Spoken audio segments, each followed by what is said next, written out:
আমার এই চেরি ফ্রকের সেলাই টিউটোরিয়াল অনেকে দেখতে চেয়েছেন, তো এই জন্য আর কি এখানে আমি ছোট্ট করে চেরি ফুল আর্ট করে নিয়েছি।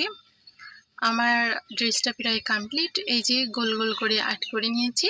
এবার আমি শাটিন স্টিচ দিয়ে পুরো রাউন্ডটা ভরাট করে নেব।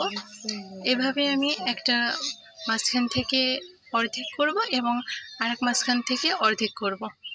তারপরে শেষ হয়ে গেলে আবার আরেকটা চেরি ফুল করব। তো এই যে আমার একটা কমপ্লিট। এবার আরেকটা চেরি আমি করতেছি। সেম প্রসেসে আমি অপরটি করে নিলাম। তো এখন আমি এখানে যে ডাল এবং পাতার কাজটা করব, তো আমি এই ডালটা করতেছি ডাল ফটো দিয়ে জলপাই কালার সুতা দিয়ে করতেছি। আমি পাতা এবং ডালের কাজগুলো জলপাই কালার সুতা দিয়ে করে থাকি, আমার কাছে অনেক ভালো লাগে। তো এই যে আমি এভাবে পাতাগুলো করে নিচ্ছি।